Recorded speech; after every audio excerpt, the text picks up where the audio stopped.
Hello, friends, and willkommen, as they say in, I think it's German, maybe. Willkommen to Talking with Fans People, the internet television program that keeps you informed about today's hot button topics. I have a topic for this video today, which is the... Okay, everything seems to be working fine, which is the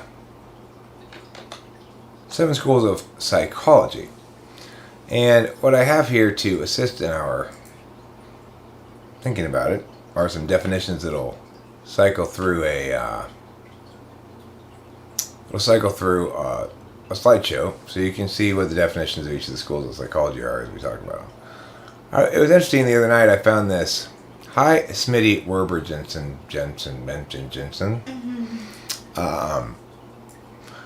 I found this very interesting thing called the Tree of Knowledge, which has been proposed by people within the psychology community to try to clean up the mess that is psychology.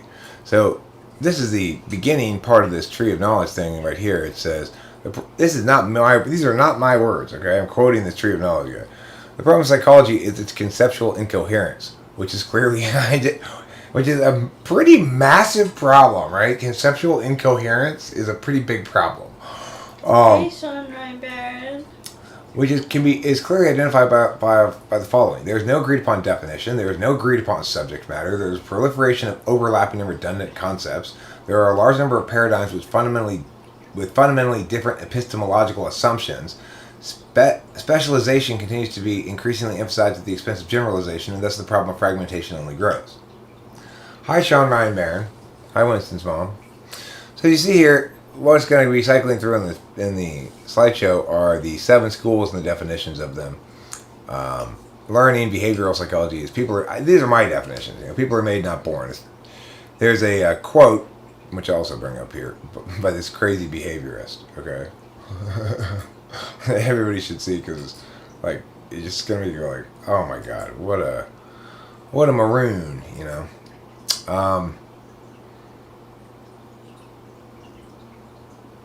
Where is the quote? Here it is. So this is the insane behaviorist perspective. Okay. Give me a dozen healthy infants, well-formed, and my own special world to bring them up in, and I'll guarantee to take anyone at random and train them to become any type of specialist. It's all nurture, no nature. Yeah. Right? It's so insane to hear. It's like nobody would ever dream of saying that nowadays, I don't think. Yeah. But, well, the interesting thing is, if we look at it through the Eric's frames of reference, which says there are 4 fields, and there's a division between universality and particularism. If we look at it in those terms, then each of these schools of psychology represents an attempt to limit the expression of human cognitive functions to just these ones, and just this part. It's amazing how well it works. It's obvious that cognitive functions provide the ultimate meta frame because all of this shit fits into it. No problem at all. Mm-hmm. Cognitive psychology is an attempt to prioritize the internal metaphysical field primarily in explaining people. Of course, it's just one field, and just a couple of functions are dealing with that, but they would like to probably TI people, no, really people are all about the internal metaphysical field. That's what cognitive psychology is. But if you see here on this Tree of Knowledge thing, oops, that's not what I meant to do. Alt. Nice earpods. I've got the case so that it doesn't look like it's my tooth floss. I just stuck blue tape on it. But what I realized, which I haven't done anything with it, but if you put blue tape and then put blue tape over it, then you get like an embossed thing. That's you cool. could make sort of like any design, and then you just have the embossed thing. Plus, so what you'll see here at the bottom of this, what you see here at the bottom of this is when the various conceptions of psychology, behavioral, humanistic, cognitive, are viewed through the lens of the talk system, tree of knowledge system, it becomes readily apparent that psychology spans two different dimensions of complexity, the mental and the cultural. In other words, the discipline has historically spanned two fundamentally separate problems. The problem of the individual expression of psychology and the problem of the human being at a general level. Now, the tree of knowledge gets it wrong. They don't figure out what the answer is. The answer is not that. It's really quite simple. It's that the reason we keep running afoul of generalities issues with psychology is that psychology wants, in general, everybody to be the same, and their particulars to be explained by primarily experiential differences between them, either environmental, how they were raised, blah blah blah blah blah. They don't want to start with the concept that people come in one of fundamentally 16 different flavors and varieties, and each of them is going to have. If you're trying to find universalities amongst individuals, there are going to always be people that it doesn't work for because you're always going to be prioritizing. You're testing something. In other words, nothing escapes the cognitive function frame. Nothing isn't impacted by it, and nothing isn't subsumed by it. Oh, Cameron, I tossed it back. Found it. Cool. So let me. Are you on a live thing, or are you doing a video, or what are you? Oh yeah, we're live streaming. Okay.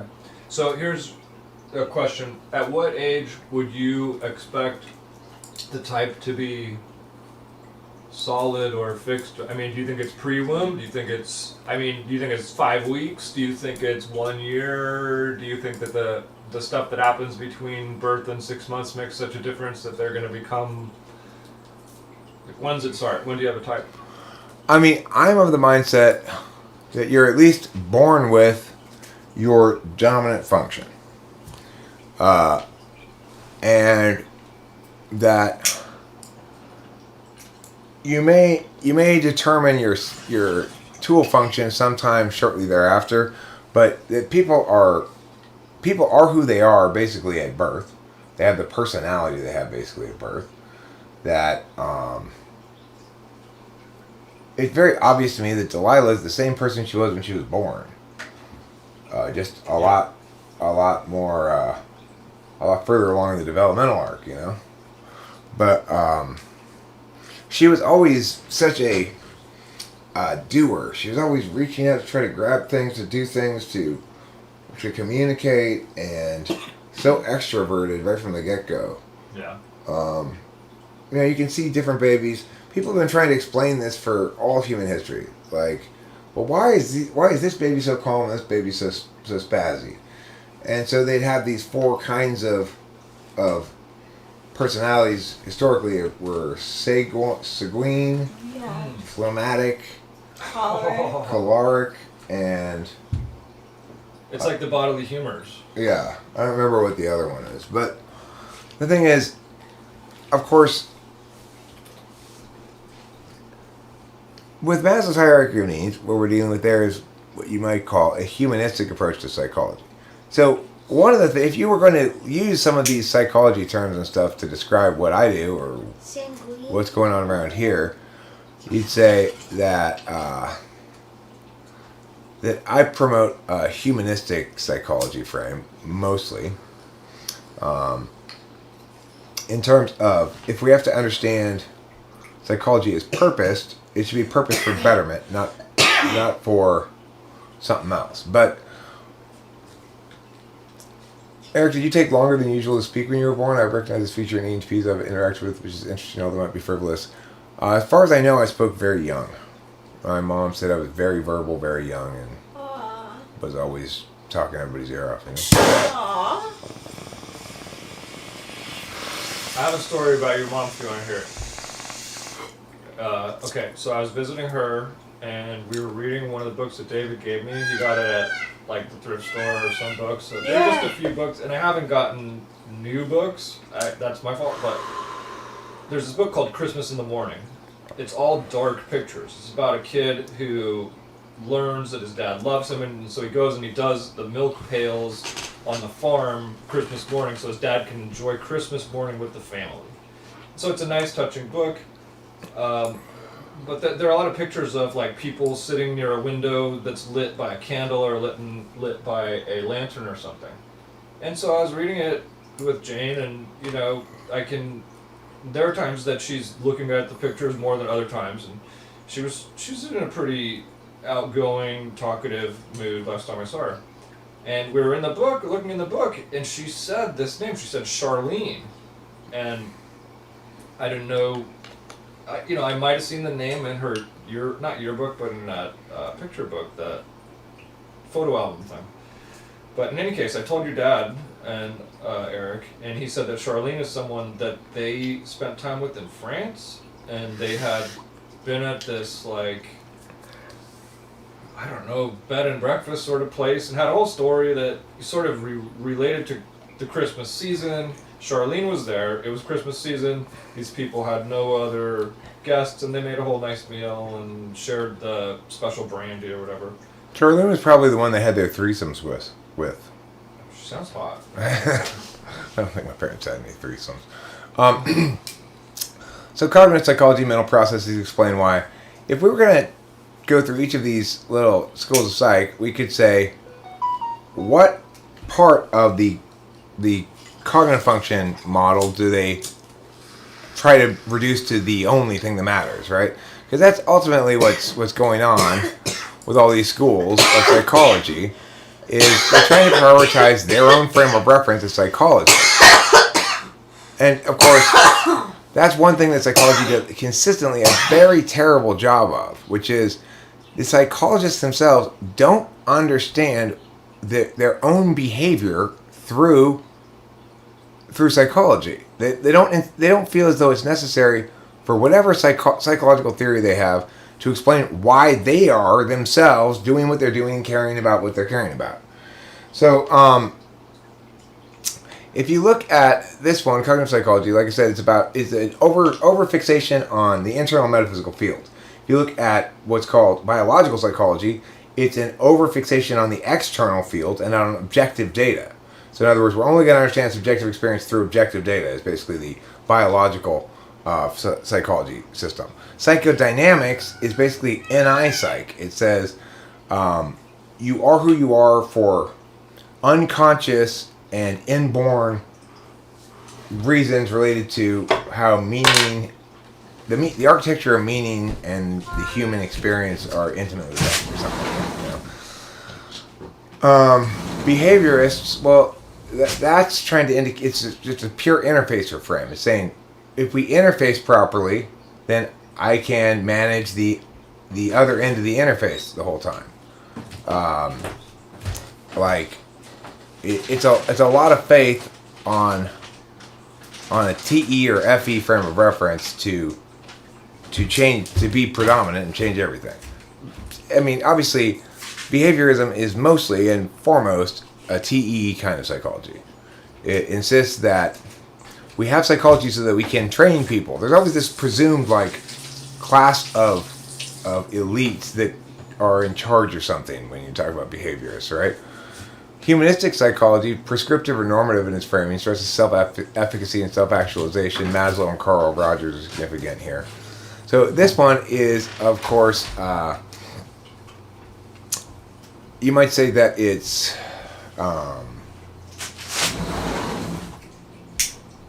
basically an FI frame of reference, that what matters is being true to yourself and what's important to you and stuff like that, and trying to get to the point where you can honestly engage those questions. Psychodynamic psychology, like I said, this one, it pretends basically all psychology boils down to NI, and that people aren't even capable of understanding it really because it happens unconsciously. This is like Freud and Jung, and they get hung up a lot on metaphor.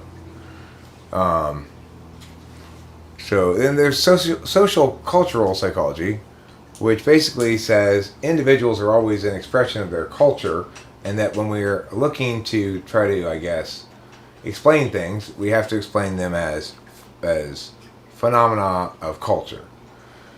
I did teach. I taught AP psychology It's not like I don't really mention that very often, but I have taught. I did teach AP psychology for 1 year, and it's not like these stuff's unfamiliar to me. It's just that I just don't see the point in talking about it usually because I think it's wrong. You know, I think it's missing the point. I think it's a bunch of people who built a bunch of houses out of straw because they didn't realize that there were a huge storehouse of bricks available just next door. Mm-hmm.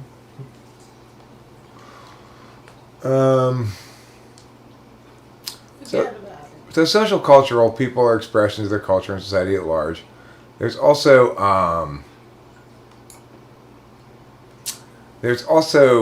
this question of individual behavior versus animal behavior. So then, additionally, it's worth mentioning that there are three sort of fields of work in psychology. That is to say, there's research, there's treatment, and there's theory. So what I'm doing is theory. And what a lot of people who object to what I'm doing basically come in and say is, you're not doing research or treatment. And I go, yeah, you're right, I'm doing theory. But they don't, for some kind of people who want to shit on stuff, then they're going to say, theory doesn't matter. Of course, theory right now, it has produced the fragmented proliferation of overlapping and redundant concepts that's listed there in this talk thing. The talk solution to it, which is to begin a taxonomy between psychology of the individual or psychology of the human, not an individual, is a perfectly fine place to start because it's, of course, dividing between the universalist and the particular. So people who are more universalist in their cognitive functions are likely to be more well described by universal descriptions than are people who are less universalist at their cognitive function ground. On the other hand, people who are more universalist in terms of their cognitive functions are more open system, which is to say they're more likely to out-intuit you in your engagements with them, and therefore mess up your attempt at researching. Ultimately, what we see in all this stuff is that it's a fields issue or a function issue, that each of these schools represents one part of the elephant that they like best. The psychologists in there like best. So, you get your TE psychologists, and they're all into behaviorism and or training kind of solutions, like cognitive behavioral therapy. Cognitive behavioral therapy is what happens when a TE person gets a hold of cognitive psychology and turns it into a bunch of hoops to jump through. Yes, I agree. Well, no, that's not right. I thought you said the other way around. That's absolutely wrong, Skygear. Research can falsify theory, can verify theory, can be consistent with theory, or be inconsistent with theory. It absolutely does not subsume it.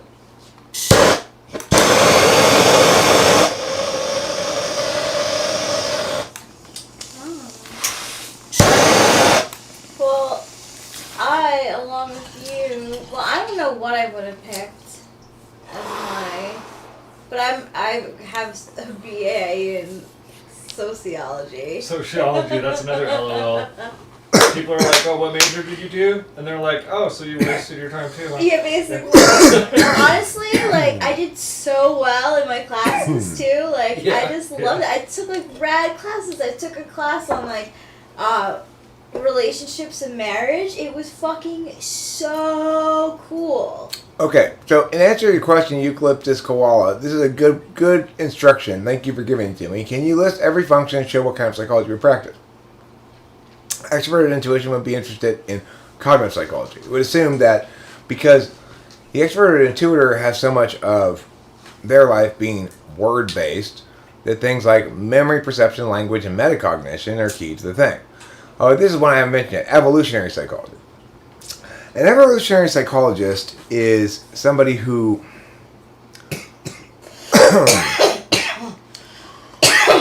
wants all the answers to fit into a singular frame, and they do easily enough fit into a singular frame with evolution, assuming you concede the basic idea that, in fact, everybody's traits are because they were evolutionary. In other words, the genome is the outcome of a very long set of choices between less and more desirable attributes. So, I obviously think evolutionary psychology is complete nonsense, because what it basically is a cop-out. Well, why do studies show that people buy things more when there's red in the advertisement? Why? Jordan Peterson asked this question rhetorically in one of his lectures and answered it. Well, ripe fruit. Ripe fruit, of course. Back in the hunter-gatherer days, which apparently is when all evolution took place, I guess. I don't know, but back in the hunter-gatherer days, when a tribe would go out, they would need to see ripe fruit. There was an advantage to bright-colored stuff. So we know he likes the color red. I mean, the thing is, of course, that is absolutely the silliest thing I have ever heard. More likely, sexual organs. What percentage of food? Like, what percentage of food is bright? Most of it. No, bright red. Most food is bright red. No. Some fruits and vegetables. What I'm saying is, Strawberries if you were going to go into the world and say, I can only look for food of one color, and I want to make sure I have enough to eat. Green. Would you pick red? No, you'd pick green because there's plenty of vegetables you could get, right? Yeah. You might pick brown because that's the color of the animals you're killing. Why would you pick red? Why is an apple such an enormous evolutionary advantage that it explains why we prefer to purchase things that have red in the advertisements? I have the real answer. The real answer is blood engorging in sexual organs. Honestly, that's the red. The nipples get more red, your face gets flushed red, everything gets more red. It's sexual stuff. And so in photography class, they'll say every photo is better that has something red in it. That's another thing. The beautiful thing here, Cameron, is how things get beautifully demonstrated here. Cameron just gave us an SI frame of reference as to why we prefer red. Well, it correlates with our body flushing and other SI kind of shit, right?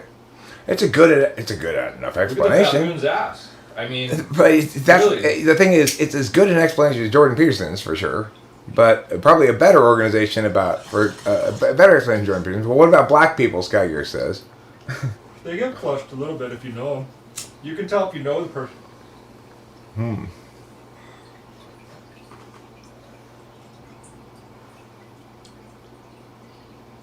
Most is jaded former fan. I lived in Temple City with my daughter for 20 years, in a house that I rented for 20 years as a professional debate coach and having somebody who worked multiple jobs. Then after my first divorce, I lived in Temple City for a while. My daughter was then at that point 18. She went to college, but she ended up living with my ex-wife anyway, so I was there by myself. And then when I met my next girlfriend, Kimberly, I moved into her house in Laverne. She was looking to get somebody to move in because her son wanted to move out, but she couldn't afford to have him move out. So we moved in together. I lived with her for 2.5 years in that house, and to the extent that either of us was covering less of the rent, it would be her who was covering less of it, not me. So and then I moved back to my parents' house when I broke up with Kimberly because I didn't have, it's like all of a sudden you're living with someone one day and then the next day you have broken up with her and you're no longer staying there. So I did what I think anybody would do, which is I came back to my parents' house and said, "Can I stay here for a bit?" The thing is, it coincided, though, at the time, with my mother falling deeper into dementia, my father needing more assistance in her caregiving. So until my dad last February or something moved my mom into a nursing home, I was helping a lot with caregiving, custodial stuff, lifting her, stuff like that, you know? And my dad really needed me here. Once my dad moved her into a nursing home, well, now I'm just pretty comfortable here. You know, it's like, this is pretty cush, you know? It's like, I hadn't lived like a kid for, you know, since I had moved out of the house 20, 30 years ago or whatever it was. So, no. I was not homeless prior to moving in with my dad. I think it's interesting how the way that people try to attack me, though. So,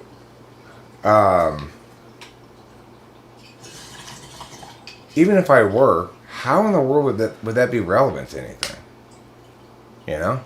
It's like, let's say, I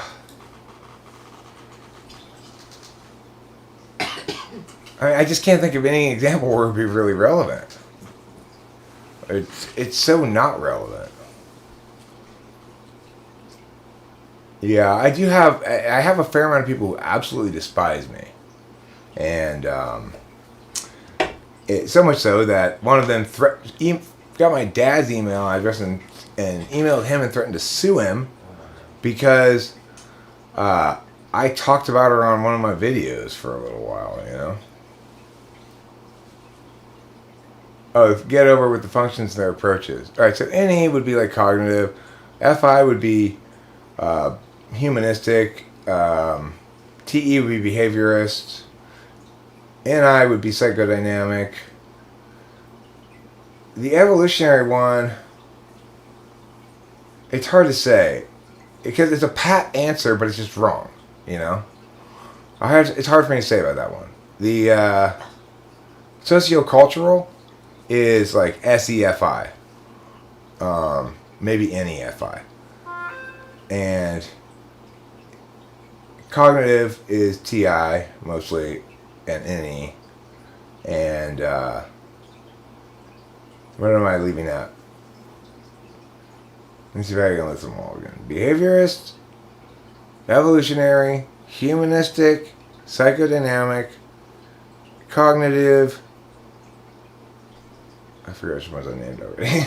Behaviorist, cognitive, psychodynamic, humanistic, evolutionary, sociocultural. There's one more I'm forgetting.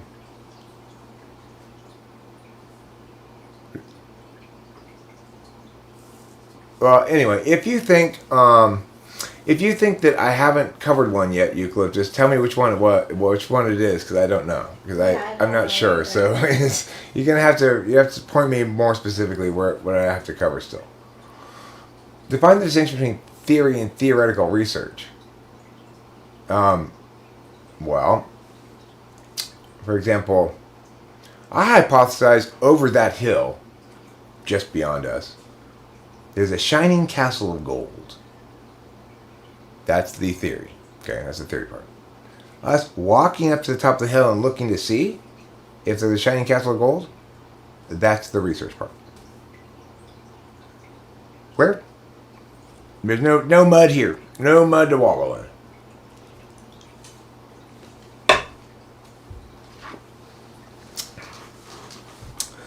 So, for example, when Einstein made the theory of relativity, people then did research about it to check, to verify it or falsify it, see if they got results consistent with his predictions or not. But note that to do science, first there's a part that explains why, right?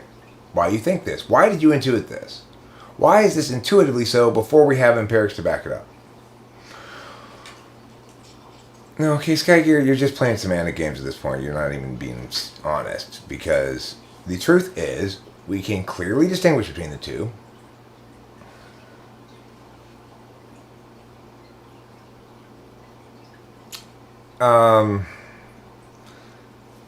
Okay, fine. What you're saying then is ideation is itself a form of research? Intuition is itself a form of research? I mean, then you're just abusing language. Whether that's the convention or not.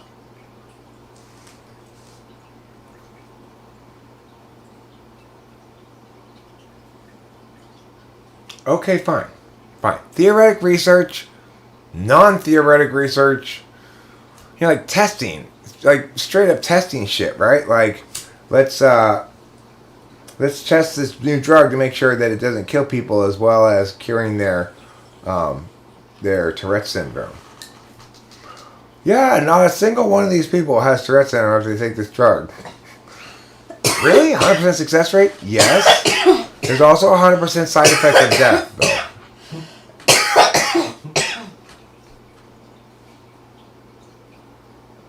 Wait a second, this is just cyanide. So I'm planning on making a video that explains how cognitive functions, as understood around here anyway, which is to say, what question should psychology answer? I actually have an answer to that question. It should answer, how do we correctly model human experience? Okay, Sky Gear, I give up. You win. Fucking INTPs. I am sorry I used the wrong word. That is shame on me, because I'm Mr. Everybody's gotta use the right words all the time, so I can't even get away with it and say, you're being too fussy. Okay, fine. You win. You win. I lose. You are the victor. Everybody hold a victory parade for Sky Gear, please. All the other people in the chat, can you form a quick marching band and play a victorious marching tune for Sky Gear?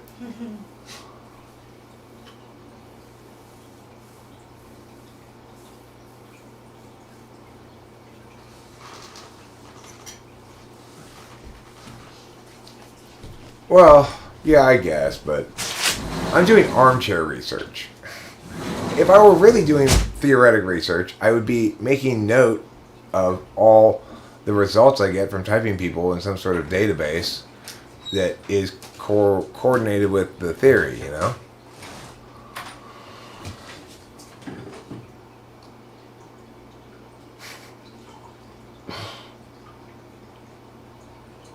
Their name is Skygear, the sheer Peer of the queer drear deer. Of the queer drear deer and a wrench. Oh no, the wrench means you're new or something? Or? Oh, it means they're a moderator. It means basically at some point they wanted to put a link. Gotcha. So, and then I made them a moderator. Okay. And basically, if somebody wants to put a link, they have to be a moderator status to do it. So yeah, and I don't I always. Was at some point. And then if there's no reason to take it away. I don't always remember to take it away right away. Yeah. Then it just sort of stays. That's not what happened with Sky Gear, but that is something that happens. Does anybody have any questions, thoughts, comments, complaints, queries, or concerns regarding the 7 schools of philosophy and psychology? Who's your favorite famous psychologist? Is it Piaget, Carl Rogers, Maslow, Freud, Jung, or Captain Poopface? Salty. Who's your favorite famous psychologist is a good poll question, though, for the channel. Yeah, that is. We could put Freud, Jung, Maslow. We have 5 choices total. Piaget, and Carl Rogers, I guess. They have little sort of like superhero figurines of the psychology guys. They certainly have Freud. I don't know if the other guys have a distinctive look, but that'd be fun to have like a sale on psychology dudes, the psychology heroes, and then you could get data about which ones would sell the most. Well, it'd be kind of cool to make a strategy battle card game with psychologists being like basically each person has in front of them a card that represents themselves, okay, and their fragile ego, and then you take turns, you draw a certain number for your hand, right, and so depending on which psychologist you draw, you can use them to attack different aspects of the other person's psyche. So, for example, you can have Freud devolve the other party into a pointless undersea river of dream interpretation, causing them to lose a turn, maybe. Wow. You could be coddled by Carl Rogers and thereby lose 5 toughness points or something. I think making a game would be such a badass thing. I think it's a really valid art form. It's not like, we don't think of like a game as art, but just imagine what art it is, that you have art that works. That's a logical thing that people can interact with and still want to go back to it. Like, don't lose the idea of making a game. Yeah, it'd be fun. You get if you get Skinner, there's certain kinds of moves you can play in which you start to control what the opponent plays on their turn, because Skinner's a behaviorist. Oh. You just have to set up. It's like you have to play in secret a series of positive and negative reinforcements, coordinating with your opponent's play. So you have to take some hits, right? But once you do, and you've reinforced him a few times, then you get to say what to do, and then, you have to guess, like, what the other person's, like, philosopher is. No, it's not like Clue or Old Maid or something. Yeah, I've got one. I've got one for this thing. This is gonna make it like Operation, okay? So you have to reach and you have to get the cards. You're pulling a card. Oh, I pulled Freud or whatever. But someone else is gonna have a Maslow card, okay? I think that might be the guy. I don't remember if that's the guy. But if they use their Maslow card, when you put your hand in, no, it's Milgram. They use their Milgram card. Oh, they got a Milgram. And those are rare. When they put their hand into the deck to reach, they get shocked with electricity. Is the Milgram the one where they shock the people until they die, but they weren't? It was just. Yes, Cameron. I like that idea. However, we're gonna probably want to resist incorporating the electrification operation element to the game. No, you want that. But what I did like about the hierarchy of needs is this, though. Okay, right? So let's say you go to play any given moves, psychologist or something, and your opponent has a Maslow. They can play Maslow's hierarchy of needs, and then you have to go back and meet the previous steps of the hierarchy of needs that you haven't established yet on your board. So in other words, as you're playing, there'll be certain cards that'll be like need met or whatever, but you could do stuff before all your needs are met unless Maslow calls you out on it, right? And then you have to go, okay, fine, I'll attend to food and shelter and stuff. Fuck. And you got to find a food and shelter card, right? And I think that as far as who can like steal your needs meetings, that would have to be, like probably cognitive psychologist or something. What would happen if you play that? The other person gets lost in a metacognitive wormhole on the internet, and all of their players are slowed down by 1 speed or something. Because that's the thing about cognitive psychology is it's very much more like philosophy than a lot of the other ones. Biological psychology.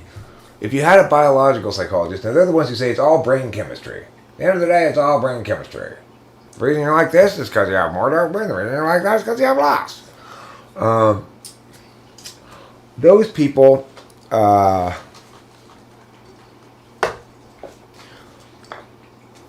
Well, I think they have the capacity to counter Maslow's hierarchy of needs, for one thing. They have the ability to say, you don't need to self-actualize. You just need to balance your brain chemistry. After all, you're just a deterministic piece of meat, moving willlessly through time.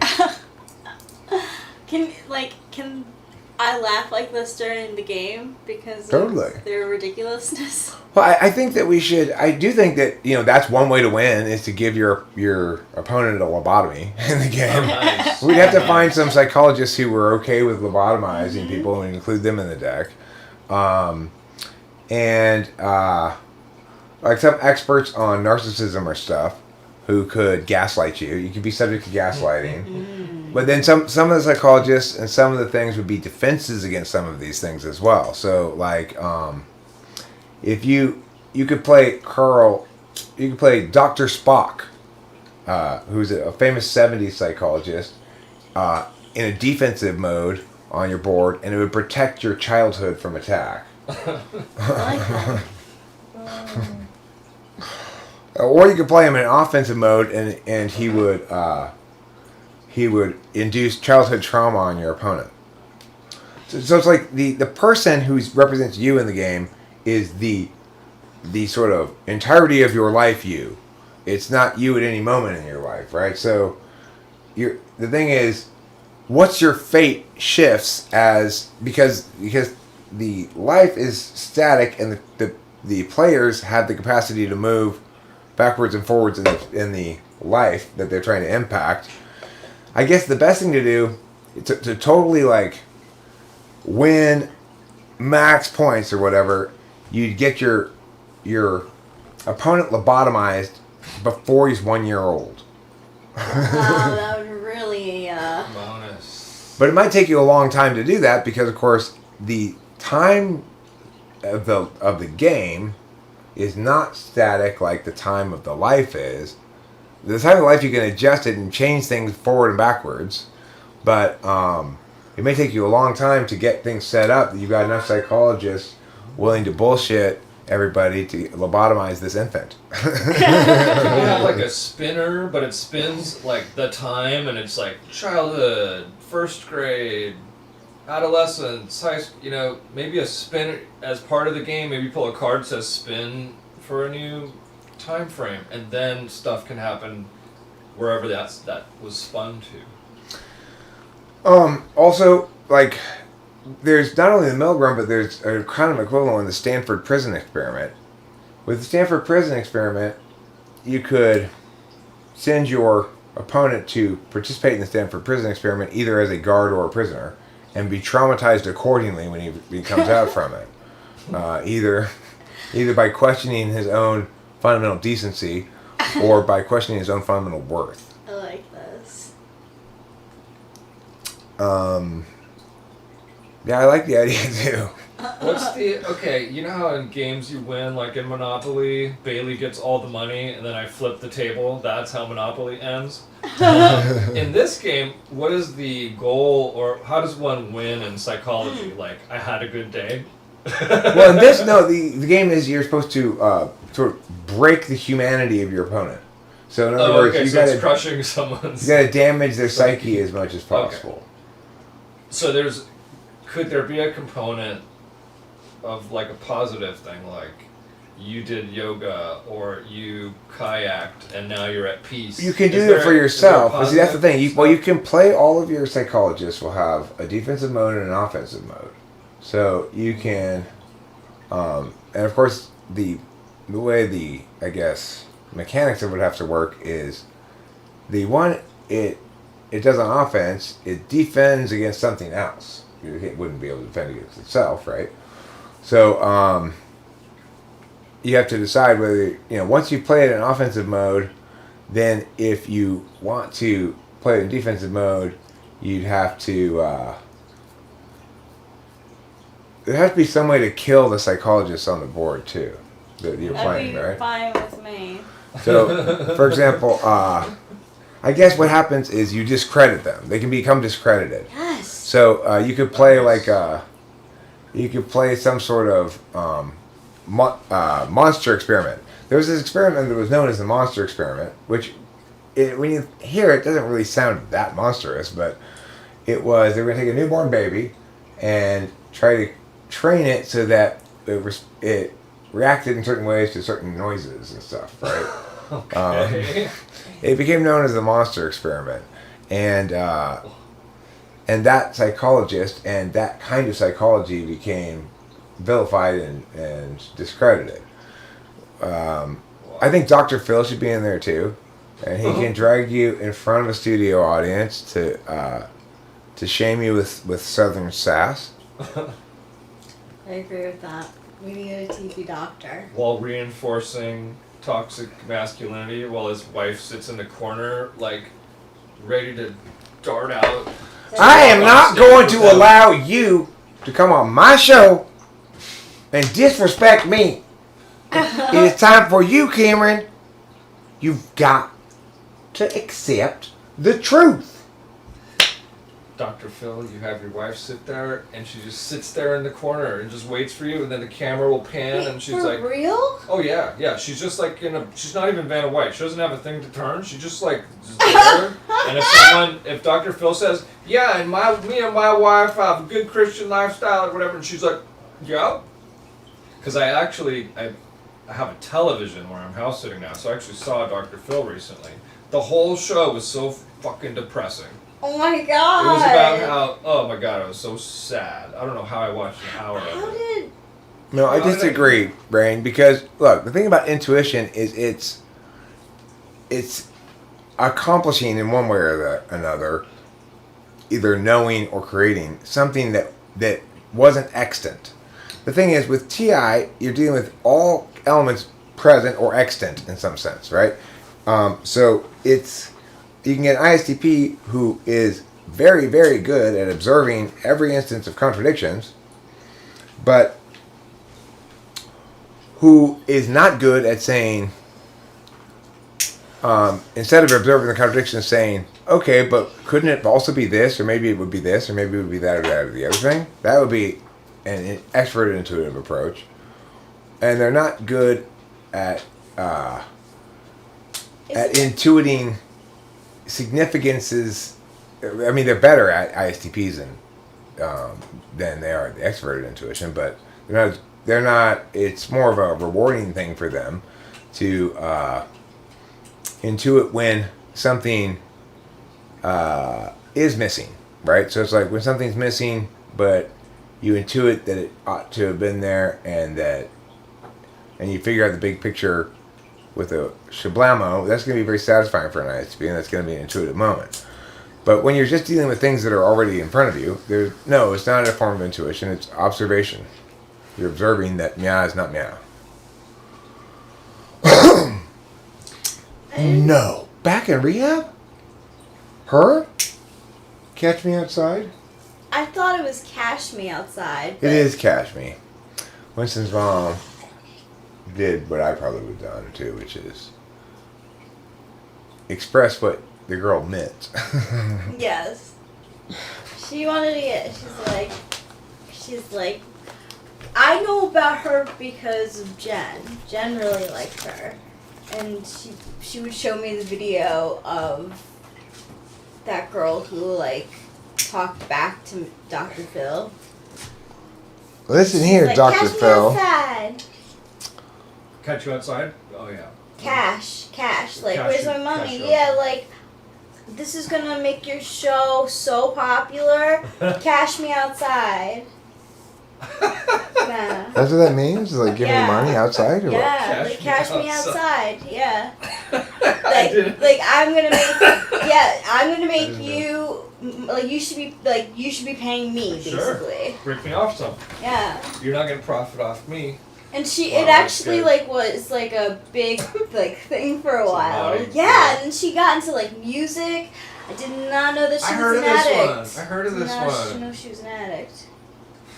You know what? I think that the pressure of being popular will make a lot of people addicts, because when you have too many tentacles coming at you, just to shake off tentacles because you're just trying to focus on swimming for the minute, It's a tentacle shake off. It is a fucking tentacle shake off. And you take the drugs to shake off the tentacles, but that doesn't even do it. You just get addicted to the drugs, and then you're all of a sudden you've got a new gender and stuff. Yeah. Isn't that what happened to Demi Lovato? Yeah. The whole thing. Tentacles and Yeah. shake off and She's a had- new person and all that shit. Yeah, she's been through a lot. A lot of the stars have the tentacle problem. Yeah, I mean, look at Britney Spears too. Every with her chick from conservatorship or conservatorship. But that's what happens. You're that's too t- popular. You're too just naturally attractive to everyone that everyone wants to eat you alive and tear you up and kill you. Basically, it's like what is that? It's not easy being beautiful, Cameron. You have to have a bad personality if you're too attractive, so people don't want to be around you. Well, Works for me. Cameron, with tips like these, I can't help it. Yeah.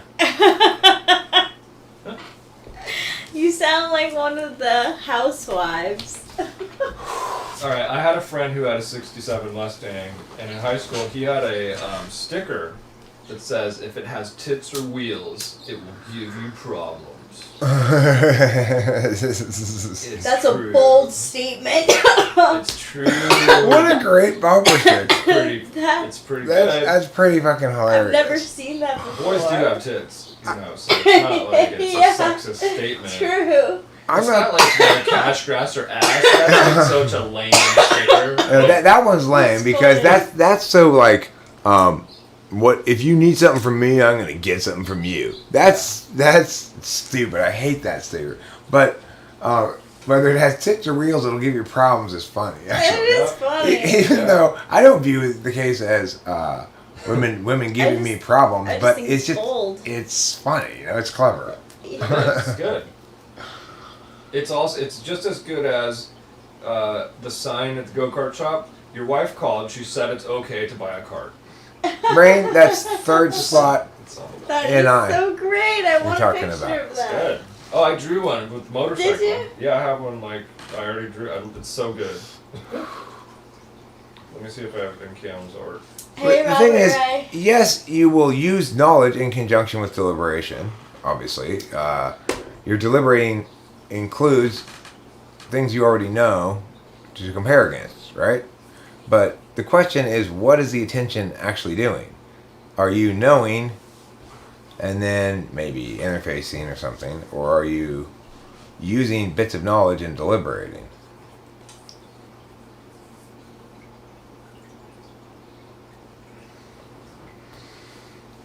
That's why, considering you've been alive for quite a while and analyzing quite a while, you recognize structure that you've seen before and note that it's usually more interesting. Yeah, that's very, yeah, I did see your example above. That, I would say, is NI. That's third slot NI. And an ISTP. That's not the TI part. So, it's like, Delilah kicks my ass at Sudoku in terms of speed. We can both finish the thing, but she's way faster than me. Well, I don't think extroverted intuition is a good way to approach it at all, Sudoku. I think it's a terrible way to approach it. I think what you're describing, the process you're describing, is the smart way to approach it. And with my ignoring NI, I do it the brute force way. I don't even do Sudoku because numbers confuse me. Oh, well, if they're an INTP, then it's 6 slot NI. It's demonstrative NI, or it's, extroverted intuition. Extroverted intuition and introverted intuition always work hand in hand, regardless of what slots I they're did it in. with the motorcycle before. Cool. So great. Not with the go-kart, but the motorcycle. It's too good. That is Your good wife with a called go-kart to though. Say it's okay to purchase the motorcycle. Yes. Folks at home, if you're lucky enough, I'm no good. Well, the point is, the reason I say it's 6 slot rain is that I want it, everybody has introverted intuition somewhere in the stack, right? So but in order to be a robust helper in assisting with the process you're talking about, or in executing the process you're talking about, it's got to be reasonably effective, reasonably conscious, and sixth slot is that spot. It's the spot on the backside that's more conscious than the others, because you're using you only really use it as a subject. So, the thing is, INTPs don't normally operate like that, though. So if the person you're talking about is indisputably INTP and is solving Sudokus that way, they're solving it, in my opinion, in an STP fashion.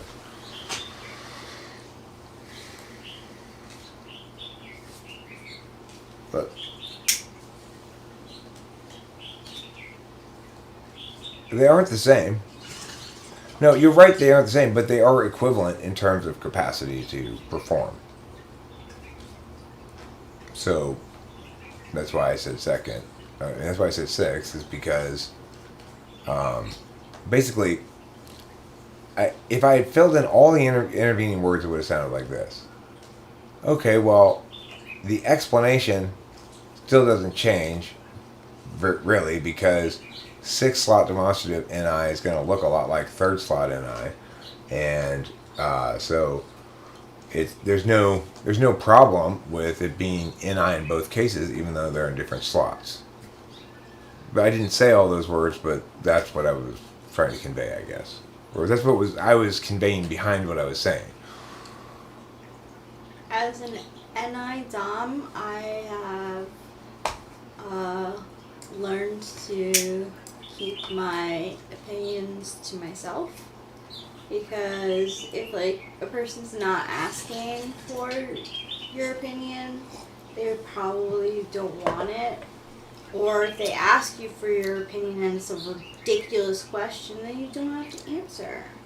Just some things should not be projected onto the future. So I want to go to what's being said here.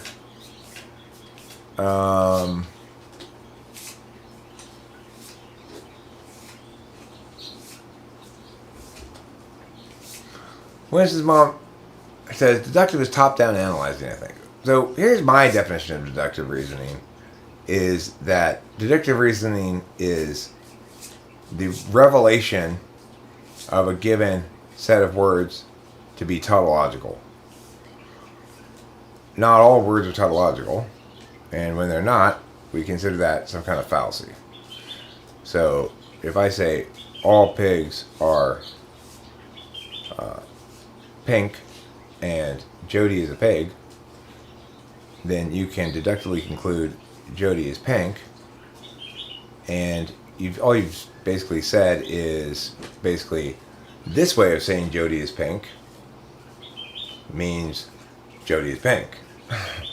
It doesn't really do anything except produce a new phrasing of information already extant in the definitions.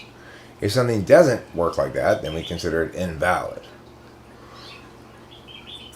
People might say, well, it's just tautological, and what's the point of it? Well, the point is that it's tautological in the sense that we're testing its validity. But in terms of its conveyance of meaning to people understand words very differently, as was revealed. And they also, even if they understand words the same way, they may understand questions or scenarios differently. So when Rachel and I were playing that circle game, when we talked, I don't remember the specs of it exactly, but when we talked to each other about, well, here's what I was thinking when I answered it, and then she was saying, well, here's what I was thinking when I answered it, we were thinking from totally different frames of reference. Mm-hmm. Oh, I wish I could be more articulate about how they differed. But yeah, Sherlock's not really deductive at all. He's very NI. He spots a bunch of disparate clues and connects the dots into the form of the picture that says the maid killed the person or whatever. I could tell because these scuff marks over here are the scuff marks of a 6-inch shoe from a lady of Coventry. We know this because only in Coventry do they provide this small divot at the bottom of the shoe. Blah, blah, blah, blah, blah. That is definitely an He's so ISTP, demonstrative SI, facts he knows, and then NI. Elementary. My dear Watson, obviously meow. When you put meow, meow, meow, meow here, it makes the Mona Lisa. Oh, Mona Lisa. Aren't you glad you weren't raised by Skinner? What a terrible childhood that would have been. He used his children as guinea pigs for his behaviorist psychology philosophy. not cool. I wonder how much they resent him for it. Probably a lot. In the 70s, there were skits on Saturday Night Live about psychology and about, like, what if we did this? And they're like, it's Steve Martin just speaking in gibberish and just saying, that'd be pretty funny if you just always spoke to your baby like, and like, I remember like watching that with my parents. My dad really laughed at that one. Like, he really thought it was funny. Yeah, the skit is something like, wouldn't it be funny if you always spoke to your kid using the wrong words? And then they'd show up on kindergarten for the first day of class. They'd say, can I mambo dog face to the banana patch? Hey, but a lot of families do make up all kinds of crazy stuff about words for going to the bathroom. That's not a normal thing. There's a lot of weird, like, in-group family stuff. Oh yeah, like we used to say "ghoulie" for butt, and I think "ghoulie" is Italian for butt, yeah, or like slang for it. How about this? Big go-go. To go to the bathroom? Yeah. I gotta go big go-go. No. You make your kid retarded, but, you know, I gotta go big. Like, that's what, I knew a family that all the kids grew up, like, that's what their parents told them to say. Oh my gosh. It's like, They don't grow out of it? They should have a very long name for it. If they're going to just make up nonsense like wiggle, wiggle, taggle, toggle, figgle, daggle, woggle, ha-ha, or something. yeah. Yeah, it was written by John Watson. Okay. Why did I say it wasn't? I know it says right there who it was written by. It says John Watson. I know it was John Watson. That's not news to me. He's a behaviorist. He's not Skinner, but he's a behaviorist.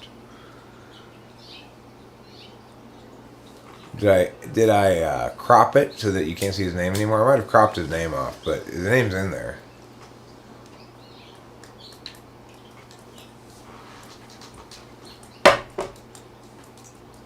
Oh, I think it's a different John Watson. Is Watson's first name John in Sherlock Holmes? I didn't know if it was or not. Oh, I didn't know that. His first name should have been Flotsam.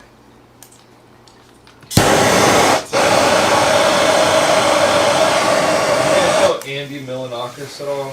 You heard of this kid? Yes. He does this skit where he's Watson. He's like, yo, my name is Watson. And, like, it's very Andy Milonakis that there's just like something so funny for half a sec that you just watch him for a while after. Yeah, I found myself watching him too. It's weird That's how, like, he's not a normal, charismatic guy, but I would want to keep on watching him. What is it I about know. Andy Milonakis I that don't I know. just want to watch I more of? don't know, like, it's like, He is watching the detectives. that's why. It's so cute. He is watching the I remember this detectives. one skit where he, like, had balloons and he would go up to people and be like, have a nice day. And I thought it was, like, so great. I don't know why. I think part of it is his, like, ageless look where he's like an adult, but he's a kid, and so he can think through this, like, critical comedy brain almost, like a comedy sociologist. Peter Panish. He's totally Peter Pan. Yeah, he is. because he can just come off like a little boy, especially in his voice. When he's doing his little pranks, he'll use boy voice, not man voice. So he's like pretty good at working. I haven't seen Andy Milonakis in a while. I'm glad he's still doing stuff. I don't know if he still is, but I know that I still remember him like it was yesterday. It takes me back. It takes me back to like. Maybe it was yesterday. 3. Would that surprise you if it turned out it was yesterday? Yes, it would. Okay, I would like to play a song or two here. Because, specifically I'd like to play 3 songs, I guess. Because I added 2 songs to the set list, so now I have them written down. And I also want to play the Brooding song because I get better audio when I live stream like this, and when I listen to those live streams, when I play songs on them, I can't listen to it really because the audio is so bad. But the audio should be a lot better for coming out of this streaming software. So let's start with the old Broody Pood. Could you possibly scroll down when it gets there? Yeah, do I have to sing right now? Of course not, Delilah. Okay. I'm Delilah. You're not Delilah. Rachel, you are not Delilah. That's the sort of question that Delilah would ask or something. You do whatever you want, precious darling. Whatever you want. You don't remember to scroll down, don't stress. I'll I can do that. Right. Just brooding here won't do any good, but brooding's more and more my style. I seek the cheery ways of standing where we stood, 'cause I've been stuck here a while. That's despite a natural selfishness that makes it easy to have fun, but flutters in the gut become a fist as all my visions come undone. I tried to stream distracting dreamy afternoon away, but heavy new realities bear down on every day, and for a bit I am out of it, for reasons still unsaid, but still I need it out of me. What's inside my head seems like everybody's so sensitive and ready to just get mad. I seek the civil ways of living like a kid, 'cause who wants to be the dad? Have we lost our sense of scope and scale, our capacity to laugh, the sense to know when not to wail, and how to tip the golden calf? I tried to stream distracting dreamy afternoon away, but heavy new reality bear down on every day, and for a bit I am out of it. Reasons still unsaid, but still I need it out of me. What's inside my head? And still I'm sad, so sad for me, so sad for her unhappily, and what you call sorrow I call home, blues that sink clear down to the bone, and still I'm sad, so sad for me, sad for her unhappily, and what you call sorrow I call home, blues that sink clear down to the bone, all the way down to your bone.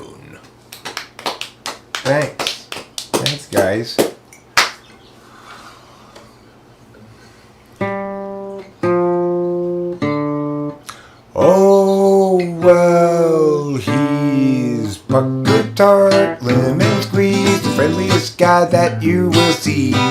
Yes, he wants to be your friend, but he comes from around the bend, and it will be a while till you see him again.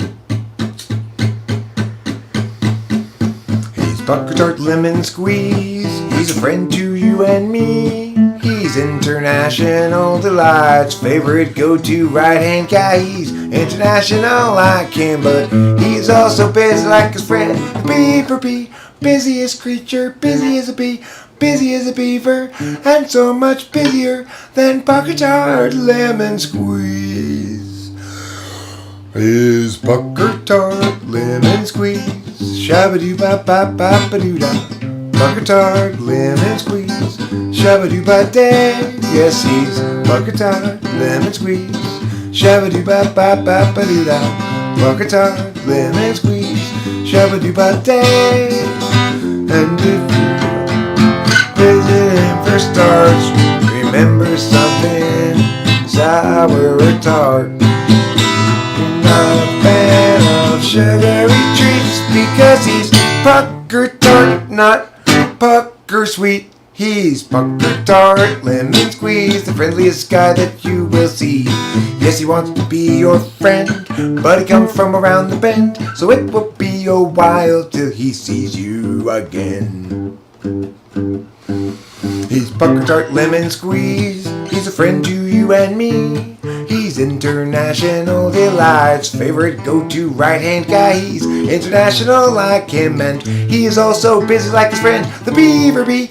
Busiest creature, busy as a bee, busy as a beaver, and so much busier than pucker tart lemon squeeze. Yeah, he's pucker tart lemon squeeze, shabba-doo-ba-ba-ba-ba-doo-da. Pucker tart lemon squeeze, shabba-doo-ba-day. Yeah, he's pucker tart lemon squeeze, shabba-doo-ba-ba-ba-ba-doo-da. Pucker tart lemon squeeze, shabba-doo-ba-day, day, day, doo. Thank you. Can you scroll down a little bit, please? To International Light. And this will be the last song I'm playing, because it's the last of the new ones that I have up here.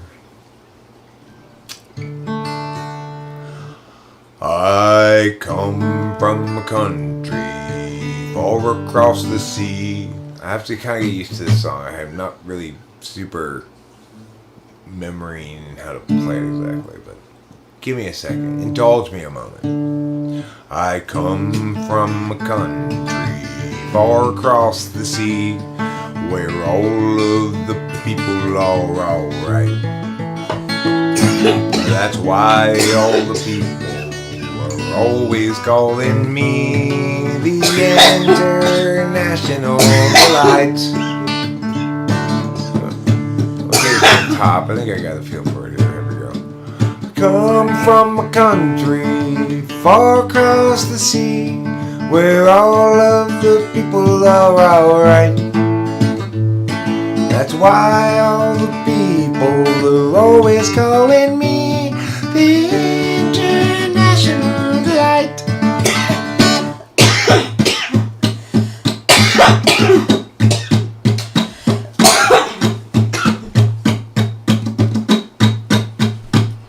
I may not have a satchel, but then again I might, and I'm unfailingly polite.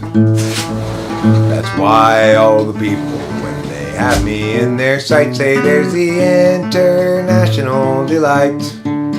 With his friend Pucker Tart, Lemon Squeeze, and his friend to the Beaver Bee. And when see Muriel brings her contingent too, they and all their friends will do it all for you. I'm rarely irrational, there's no reason for fright, though I am often in flight. That's why all the people, when they look up at the kite, they'll say the International Delight. I'll go through it once more because I didn't do a very good job of it. I come from a country, I do well. I come from a country far across the sea, where all of the people are alright. Why all the people are always calling me the international delight. I may not have a satchel, but then again I might, and I'm unfailingly polite. That's why all the people, when they have me in their sight, say there's the international delight. With his friend Bunker Dart, Lemon Squeeze, and his friend to the Beaver Bee, and when Tim Uriel brings her contingent too, they and all their friends will do it for you. I'm rarely irrational, there's no reason for flight, though I am often in flight. That's why all the people, when they look up at a kite, say there's the international. May not have a satchel though, he's rarely irrational. International delight. Thank you. I fucked at the very end of it again, but whatever. This is the thing is these two new songs, so I'm less practiced in them, obviously. Well, not new, they're old songs, but they're new to my set list, which is really where the only songs I play, because if it's not on the set list, then I'm not going to remember it well enough to play it, probably. Those songs have me thinking about, like, 6 years ago, drawing those pictures of those fun character dudes. Yeah, well, I mean, that's Parker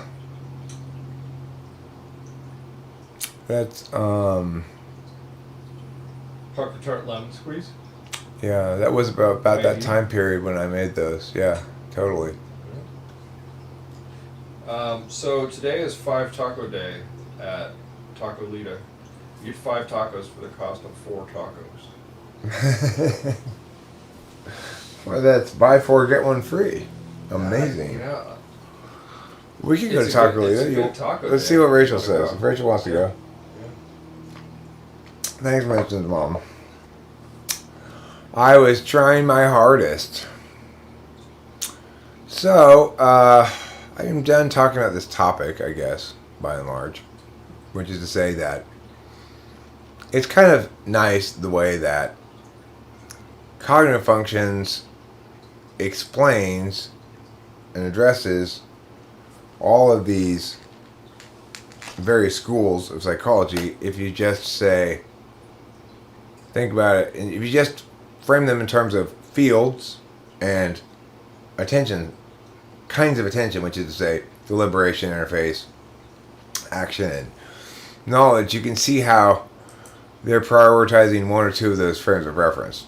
You got to include the fields as well, because some of them are prioritizing only objective data on external fields. Some of them are saying, no, we need to prioritize only subjective data on internal field. It's like some of them are all about SI. It's like, oh, it's all about taking care of yourself. Your body is your first part to your mind. If your body's not healthy, your mind will never be healthy. If you really want to be mentally healthy, you need to eat the right foods. Like, if you think about it, that's totally an insane statement I just made, right? It's completely insane. The statement, if you want to be mentally healthy, you need to eat the right foods, is a totally cracker-pot, wildly insane idea. But a shit ton of people would embrace that was a reasonable thing to say, even though it's absolutely not. If you want to have good mental health, it's really important for you to eat the right foods. It's complete, 100% wacko bullshit. I hope you were sleeping in the shade. And for people who I'm make those so arguments, excited to see you. it's almost certainly going to be like an INFP or something, because they got that third slot SI, or possibly like, like Cameron's type. What do you think about that, Cameron? For good mental health, it is important to eat the right food. It's pretty retarded. I mean, you take a schizophrenic person and you give them like a salad and some rice and some cherries and some blueberries, and then all of a sudden they're not hearing voices. That must be an ESFP thing, huh? That's a dumbass thing. But it's like circular reasoning or sort of something like that in that it just sounds reasonable, therefore it is. You know, why would that not make sense that eating the right stuff makes you right?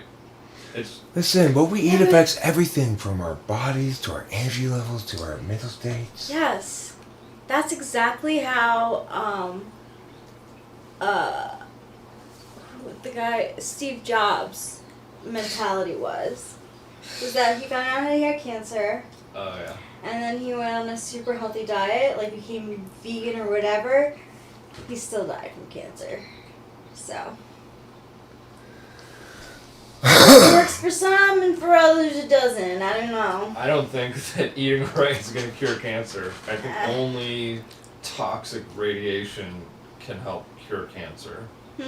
But to paraphrase Matthew Alistair, it is true that eating this cereal is an important part of a complete breakfast.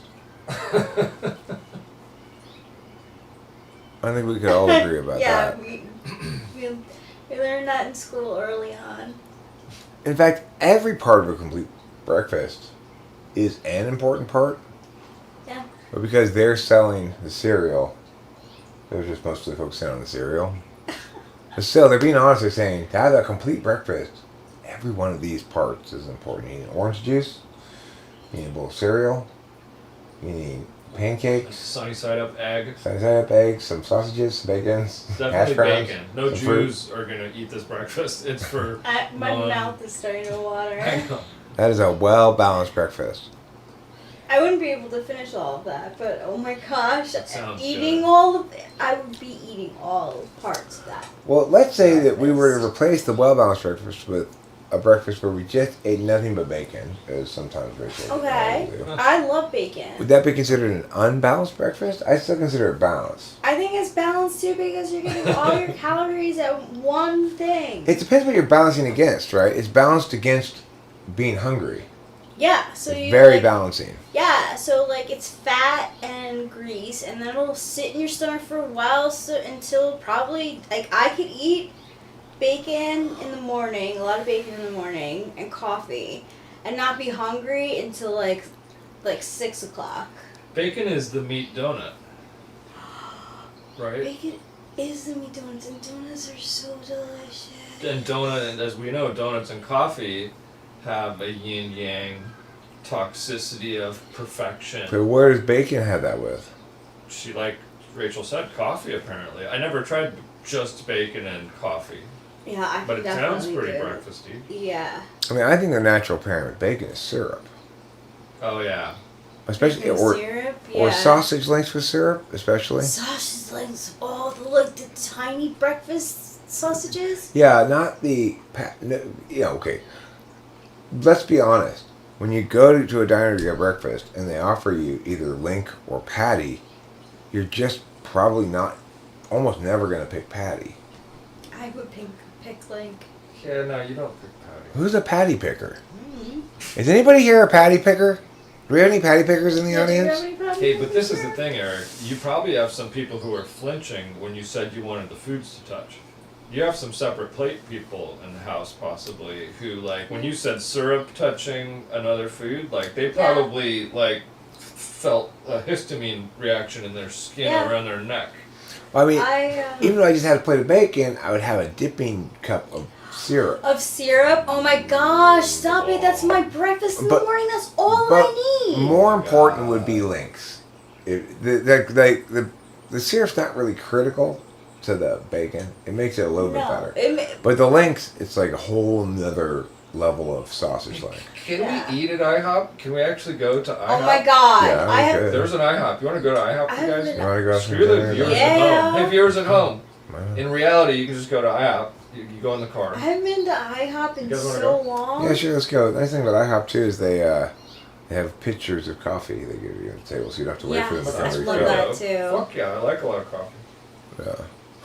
I love coffee so much that I want it to be grapes. Some, that's a good hair suggestion. shampoo people to make a They have that at IHOP. smelling That's what I'm gonna shampoo get. and conditioner I'm gonna like get grapes. coffee. Like I would just smell like I would I'm love hungry, to too. smell on me all day. Like It's better than a lot of weird unnatural smells. Yeah. People come up with. Coffee smells good. All right, Yeah, so coffee anybody, does smell good. if anybody can get to the IHOP in Arcadia in 15 minutes, you're welcome to join us. Yeah.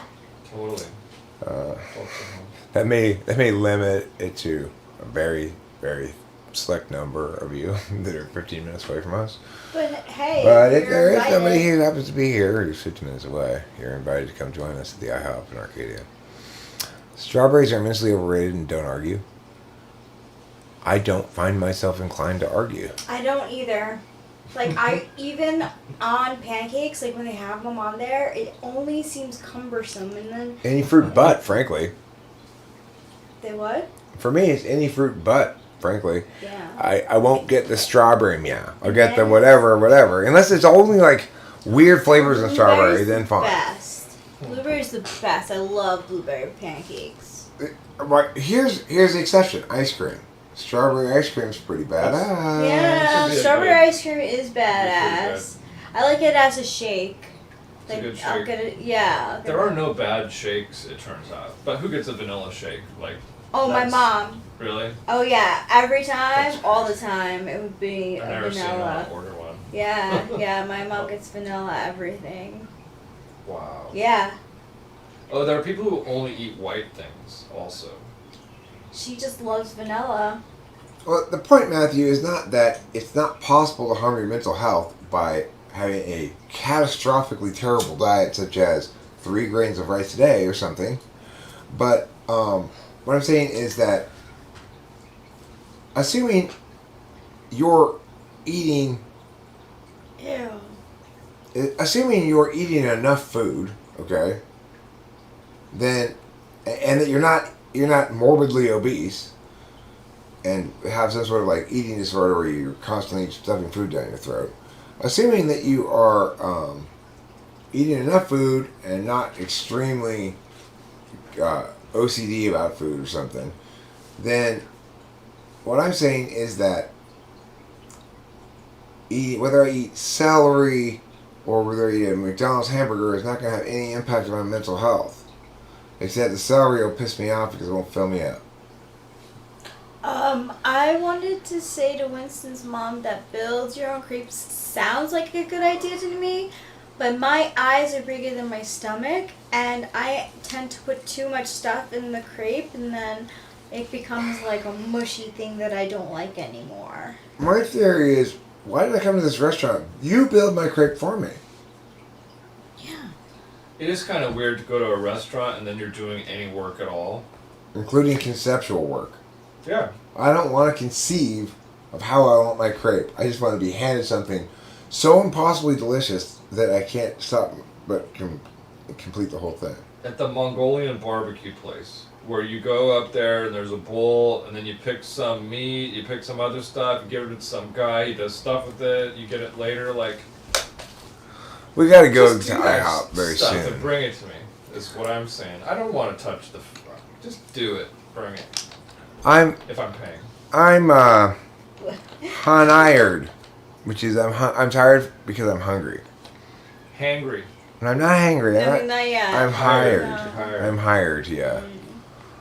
I'm right out of energy, and I'm not really sleepy at all. But it's because I have no food in me, and I haven't eaten anything all day except for coffee. Let's get Fenergized.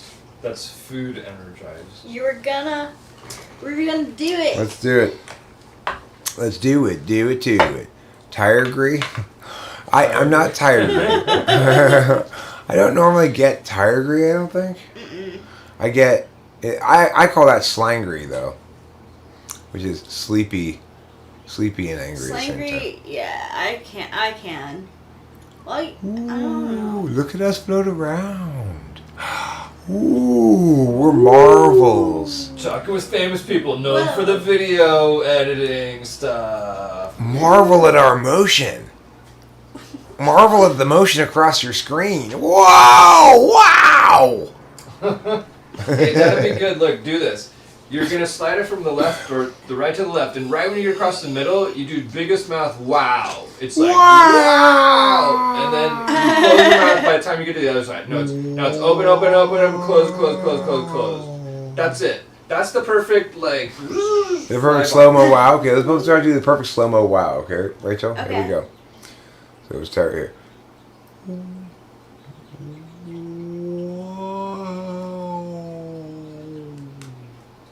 Yo, your video editing's That- dope, G. That's how we're going to win the Nobel Prize on YouTube.